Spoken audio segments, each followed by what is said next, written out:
Hello once again, this is Rob at Reason101.net, and I am here to showcase just a few different things that you can do with the Kong Drum Designer. I've actually had a lot of fun playing with it over the past few days, and it's pretty amazing what you can do with it. So first off, I'll just play this little loop. And you can see that this is all coming from one single Kong, which is hooked up to a few different devices here, running at different tempos. So let's turn it around, take a look. We can see that there's a couple of CV gates in here.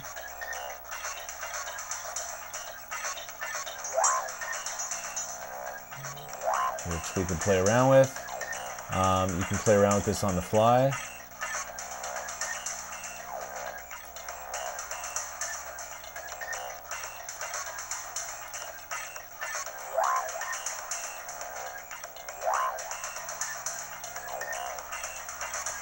And sometimes just playing around with it this way can actually produce some pretty cool results. All the gate ins are coming from the matrices down here. So I've got, 5 matrices? 1, 2, 3, 4, yeah, 5 matrices going into some different inputs over here. And then I also have a few outputs that are going into the synth modules. And then the synths are actually getting routed to up here, to the different levels here. So what you've got is you've got the main Kong drum going in the background. Okay, and the main Kong is made up of a couple of different drums. It's made up of one loop here, which is a Rex loop, which is chunk triggered, and it's also made up of the chunk triggers. Looking at the assignments, you got the one Rex. This one Rex loop is actually being played by these 8 drums. Then you've got a few of the other drums up here that are being played by a second Rex loop here. And then there's a third Rex loop, which I've output to output number 3 and 4. So if you look on the back, you'll see that 3 and 4 get output to these 2 delay lines, and then the delays are combined in the spider, and then they go back out to number 6, channel number 6 over here. So we'll just take a listen to that.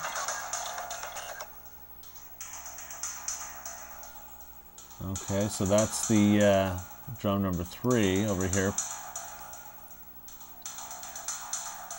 or actually it's drum number 4, which is playing this this Rex loop, and then going out through 3 and 4 to the delays, to the spider, and then back out to the mixer.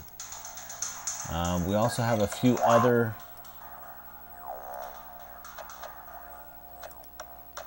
these other ones are actually these down here.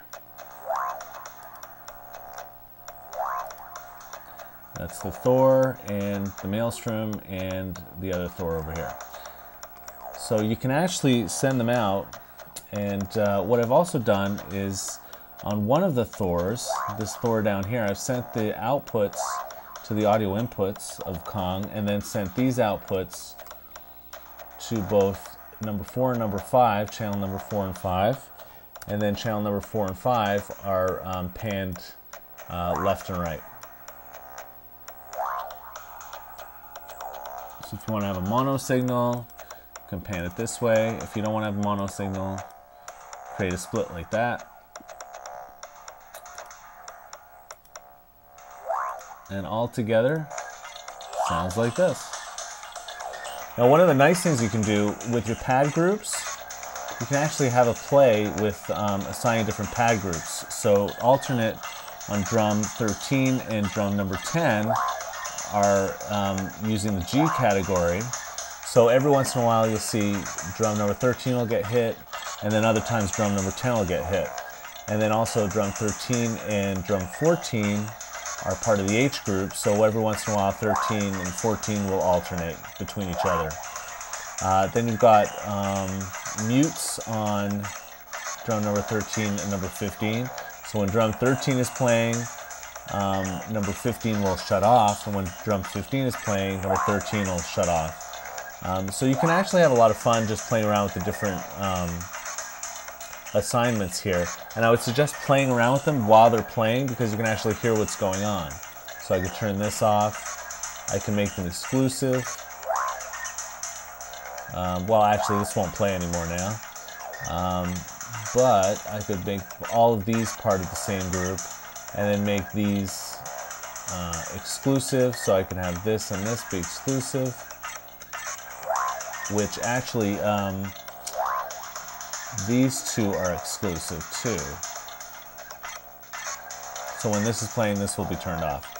So you see, you can just do a bunch of different things with this. I suggest experimenting heavily with it. Oh, and the other thing is the bus FX. Because we're sending this Thor unit into the audio inputs, and then it's going through the bus effects and then to the outputs. So before it goes to the output, it's going to go through this filter over here. So that's another thing that's happening.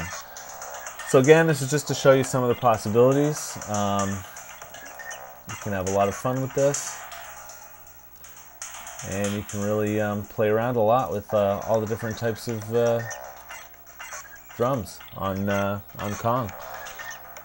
And also another note, you can definitely trigger it via a matrix this way. So try that out. Okay, this is Rob from Reason101.net. Hope you had some fun and learned a couple of different tricks here.